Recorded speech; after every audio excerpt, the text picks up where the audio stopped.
Good evening. Is the kitchen still open? Brave or just hungry? I'll have the steak, medium rare, and the sweet rice cakes for dessert.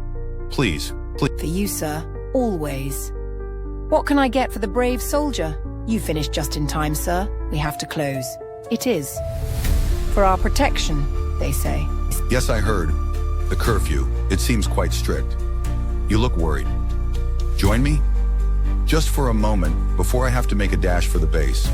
My apologies for my directness, but I've been watching you, and I have a knack for observations. You're Amerasian, aren't you? Half Korean, half American. It shows in your eyes, rounder than typical Korean, and your height. You're taller than most here, and your English, when you spoke it briefly, was too fluent for someone who just picked it up. You went to the American school on the base, I suspect. How do you know that? Observation, as I said, and your features specifically. American military fathers and Korean mothers, it's a common legacy from the war, almost 19 years ago now. Your mother, she runs this place, doesn't she? And you were born around that time, meaning your father was likely a GI stationed here, a man who returned home, leaving a legacy of his own behind. From the way you carry yourself, the slight pride in your posture combined with the weariness, I'd say you graduated, perhaps even with honors. But there aren't many opportunities for someone like you, are there? Not in Seoul, not here. That worry I saw on your face, it's more than just the curfew. It's about your future, isn't it? You're approaching 18. Your mother, she wants you to work the back rooms here, not the kitchen, not waiting tables. Something else, something that brings in more money. Money, she says, is necessary, perhaps to keep this establishment afloat. Perhaps because your absent father left nothing of substance, and your stepfather, the farmer, provides little support, or perhaps he's just another mouth to feed. You couldn't possibly know this. Who are you? Are you some kind of secret police?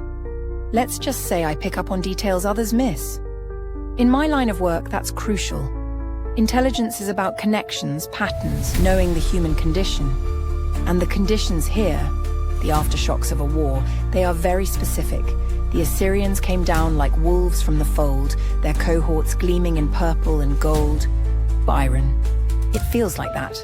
Like they're coming for you, and there's nowhere to run. My mother says it's my destiny.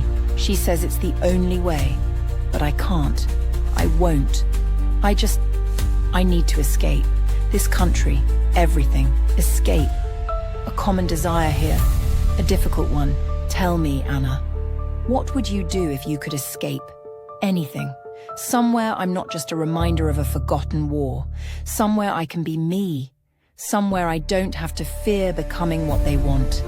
The curfew, it's midnight soon. I must go. Sometimes knowing the wolves are coming is the first step. For now, stay safe. My steak had arrived, but the Amerasian waitress had to attend to another new table. I was so hungry that I was willing to stay and get trapped in here, for it was already 10:30. Dessert. I finished my meal, and then ordered dessert. It was now 11:01, and I could hear the curfew orders being called outside. Anyone out there would get picked up and put in a van and get carted off. Meanwhile, I'd figured out her dilemma.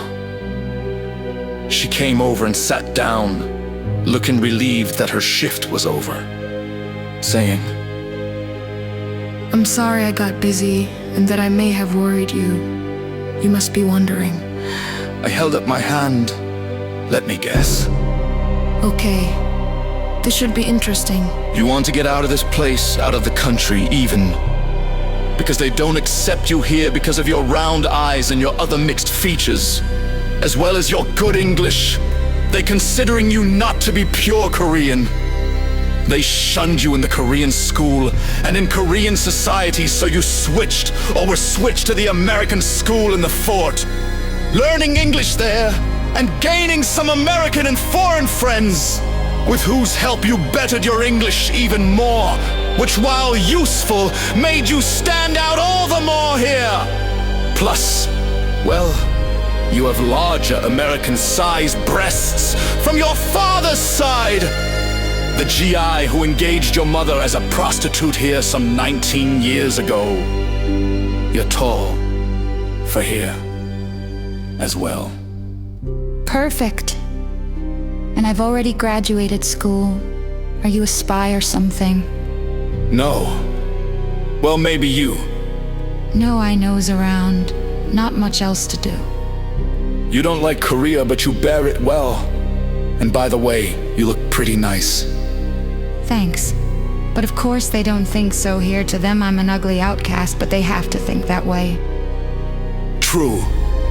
But you are still well adjusted, given your turmoils, but you don't want to have to work the back rooms when you reach 18 or whatever age decides it. It perhaps be impossible at a younger age.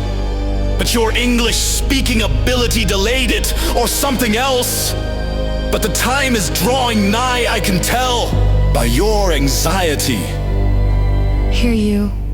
Every word you're good. And you work in intelligence, just like the last guy. Well, sort of, and I may soon be working there. I'm rather new. But I know someone there who is good at everything. And he's a friend. So, you can call up your cohort?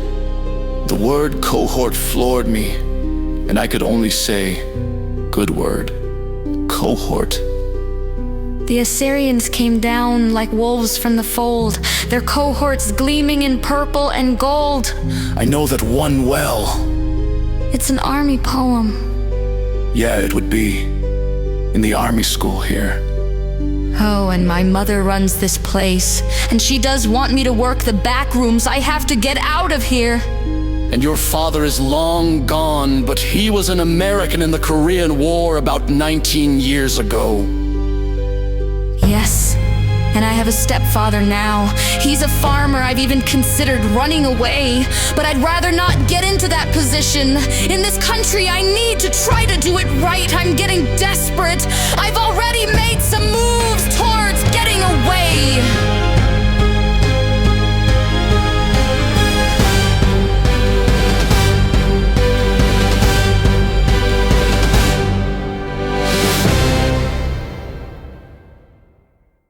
Somewhere I can be me.